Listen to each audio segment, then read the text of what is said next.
Okay, hey Dave, how you doing? Good. Um, go ahead and write this down. It's a seven-parter. No, no, I'm just kidding. Um, hey, Holman's obviously a guy you guys have faced last year. The last couple of years, I guess. But last year, he didn't pitch bad. I think he went. I looked up 5 1/3 and had a lot of strikeouts. We gave up some runs. Kind of, what do you remember about that game? And if you've gotten to watch much of him video or whatever him this year, does he look different, or why are his stats so much better so far? Yeah, I mean, I don't remember a lot about the game. I knew I think it was game two of that series, and uh, he pitched pretty good against us, and it was we finally, I don't know, broke loose a little bit, but uh, really kind of focusing on this year. From what I've seen and what I've watched, he's just better, and he's throwing the ball over the plate, and he's got really, really good stuff, good secondary stuff. I mean, I think his batting average against him is amazing. So he's doing everything you're supposed to do as a number one. ERA is under one, and he just isn't giving up much. So I don't know if they're going to throw him tomorrow or Friday or Saturday, but when we do face him, he's going to be a handful. And then Hagan obviously has been so sharp since that very first game. What are you expecting from him? And I assume, look, I'll ask Andrew's question, keeping the same rotation. Yeah, well, first on Hagen, I guess just what we expect is him to go out and compete like he always does, and hopefully, get us into the game and late into the game, because that's what he's been doing. He's been throwing a lot of strikes, he competes hard, and um, he's given us an opportunity. We didn't give him much run support last weekend, but our bullpen with, a couple guys, or actually one guy came out and finished it up for us, and McIntyre just was lights out, but he gave us a chance. And as far as the rotation, we're going to change it up just a little bit. We're going to go Smith, Molina, and Tigert in that order. Just want to give Brady another day to get right. So that's kind of where we're going to do it. That's why it's always good to ask about the rotation. I'll turn it back over to Oliver. I might have a couple later. Thanks. Okay. Ellis. Yeah, Coach, LSU is probably not quite on the same level they were last year, but still a very talented team, and they're coming off of two close series losses. Just how big of a challenge is this to face a team that's going to have a lot of motivation coming in this weekend? Well, they were awfully good last year, and they're awfully good this year. And, it's still early in the season, even though, most teams have played around 25 games. There's still 60% of the games left, and teams are just starting to heat up and figure it out and get those pitching rotations right, or how they want to handle things. And I think they're really talented. I mean, you look at talent on that team, it's as good as anybody in the country. And they know that, we know that, and everybody that plays them knows that. It's, really, obviously our focus is to just do what we can do and do it well, and, control what we can control, but they're awfully good. And looking at their bullpen, it hasn't been exactly lights out, but a lot of their best arms are left-handed, like Lower, Herring, and Ackenhausen and all that. So just how big of a challenge is that for your lineup, which has a lot of really good left-handed bats, and how big is this maybe for some of your right-handed bats on the bench? Well, it's always good to have some matchups where we could make some changes, and right or left, depending on what they bring in. And sometimes if you look at the splits, sometimes lefties hit their lefties better, or vice versa. You just have to kind of see what you see as a coach, and now you guys are swinging at them, and then also, maybe go back to and kind of go with what maybe statistics have shown us throughout the season so far on what the best matchup it is. And a lot of times just comes down to if your hitter's feeling good and he's confident and hot, let him go, whether it's left on left, right on right, out of the pen. But yeah, they've got a lot of talent in that bullpen, really good arms, and they can mix and match pretty good with anybody with the number of guys they got. So it's always a big challenge. Hodge. Dave, you mentioned the switch in Molina and Tigert. You said to give Tigert another day to get right. Is that a health deal, or is it a mechanical thing, or just kind of what's going on there? Just let him rest a little bit. let him get everything straightened up and feel really good. Nothing wrong with him. I know whenever we talked to Matt Hobbs after the game that you missed, he seemed pretty confident there was just a simple mechanical thing that's kind of led to some of those walks by Brady. Just how confident are you that he'll get that figured out? Oh, I feel great about Brady. His stuff's good, competes hard. I think that, he's had a little bit of command issues with his fastball. He gets that straightened out, he'll be good to go. So I have all the confidence in the world in him. This may be somewhat of a dumb question, but like you mentioned how Fouch has kind of added that new pitch and how it's got some sync to it. Just how do you go about adding a pitch like that? Like, was it something y'all specifically said, "Hey, this is what we want to do," or is there something y'all saw like on the metrics, or just kind of how did that come about? All of the above. You just needed something that was moving a little bit more. He's got a great arm, throw strikes, just need something that, that's a little harder to square up because, kids can time up 98 miles an hour if you don't have something else to go with it. So if you can throw something 96, 97, 98, and then throw something 94, 95, it's a little bit different. Plus, if it's sinking or running more, you can experiment with grips, and that's probably the number one thing you do is experiment with the grip, see if you can get it to do some different things. And it's not unusual for pitchers of any age to be doing that, and just to try to find one more thing that's going to help them. And I think that's kind of the case here. Jackson. Yeah, Dave, Vahiva, he just seems so much more settled, even just when we got to talk to him yesterday.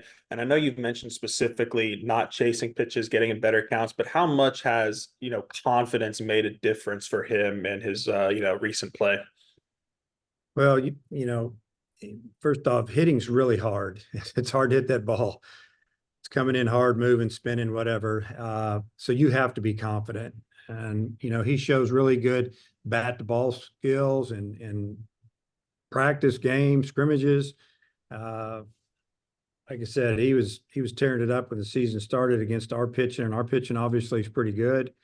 And then when the season started, I think he tried to do too much, and then he tried to catch up, and he finally just said, "Heck with it. I'm going to take what they give me. They want to walk me, they can walk me. If they want to come in, they can come in." But he's done a lot better job lately of, swinging at better pitches. You're going to go out of the zone every now and then because you just do. You get fooled a little bit, or maybe you're guessing for something, you get it. It's just a little more away than you thought it was when it left their hand. But I feel like that he's a very confident kid, and it's really good to get him rolling a little bit. And you talked about last week the letting your guys know and just how desperate Auburn was going to be coming off the sweep. Do you have to have the same conversation with LSU losing the first two series, or is there maybe enough juice in the locker room that doesn't need to be even said right now? Yeah, and I only said that because we were going on the road, and it was true because they needed to win a series and climb back in because just because they do. It's when you lose a couple of series, man, you start scrambling a little bit, and you got to figure out a way to win. And fortunately, we went down there and won a couple one-run games. And now I don't have to say anything. LSU coming in, I mean, they have a great talent, great team. They know how to win. They know us, we know them. It's I don't really have to say a whole lot. Really, our focus today and our workout, and it won't be long, we'll just be on a lot of little things and getting really more than anything, just try to be as strong as we can physically and mentally when we start playing tomorrow. And last thing, real quick, I know you might not reveal the specifics, but does shifting Tigert and Molina change anything from how you approach the bullpen arms and who you summon later in games? I don't think it will the first game for sure. Just then after that, we have to see what we see. But I don't feel like it really makes any difference on who we pitch out of the pen tomorrow or probably even Friday. It's they're all three of our starters are experienced older kids that don't get too riled up or too rattled so far anyway. And I just feel like that they're all going to give us a good start. If one of them doesn't go good, then yeah, that could make a difference if it's early in the series compared to late in the series on who we bring in. Bob, back to you. Yeah, Dave, you look at those LSU stats, you see a couple familiar names up at the top of their batting order, Travinsky and White. Well, what would you say about those guys?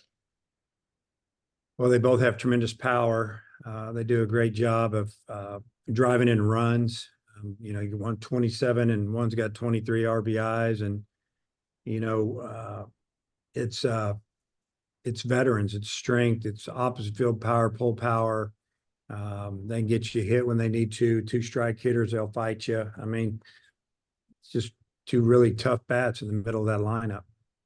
And then the weather's supposed to be pretty nice. I mean, you'd probably get great crowds if it was bad weather, but I think, you know, good weather helps. Just what are you anticipating from the atmosphere and the fans? And, you know, it's always a big deal when LSU comes to town, obviously. Just a big time atmosphere. I mean, you know, we've been drawing some great crowds over the years, and I don't see anything any different. You know, the weather's going to be fine, and you got two teams ranked in the top 10, defending national champion coming in. So I imagine that ticket's going to be hard to get. And you guys are ranked #1, so you got defending champs versus the #1 team. We are. I know. You never talk about it. Yeah, really talk about it. It's just it's great, but at the same time, it's just a number and a lot of season left. Things are going to move around, and but you know, it's fun for probably everybody involved. Yeah. Hey, this kind of offbeat question. You know, everybody's obviously made a big deal about you being a grandfather, and that's great. And you know, Karen, she's a grandmother, and I know she's kind of been the rock of your family all these years. Just wondering how she's doing, and if you want to say something about her. Yeah, she's done an incredible job. You know, being a coach's wife, obviously. I mean, they're kind of in the background, but you know, they're doing everything. You know, from making sure the kids get to school early, or get where they're supposed to be, to being at the games, and then, you know, help when planning weddings. I mean, you could go on. And then for me personally, you know, just takes a lot off my shoulders, especially in the spring, where, you know, I can just put everything into this job and not have to worry about things getting done. She's just super organized. And then, you know, with the grandbabies coming, and then all of a sudden you're going from one to having triplets, you know, I think she kicked it into overdrive, just being with my daughter and helping, and you know, continuing right now, you know, through this time when you have, you know, babies that are in the NICU and they're going to be there a while. So there's a lot going on right now, but I wouldn't be sitting here in this job without her. I can guarantee you that. I'm good. Thanks, Dave. Okay. Ellis Hutch, any final words? Coach, are you a huge fan of Gorilla Ball? I'm good with it. I tell them they can do whatever they want, just as long as they stay in the dugout. You know, it's just it's a team thing, and it's you know, it's not all about hitting home runs, but that's when they celebrate. It's about, you know, just the team and camaraderie and having some fun more than anything, showing a little personality. I'm all good with it. And you know, fortunate enough to hit a home run.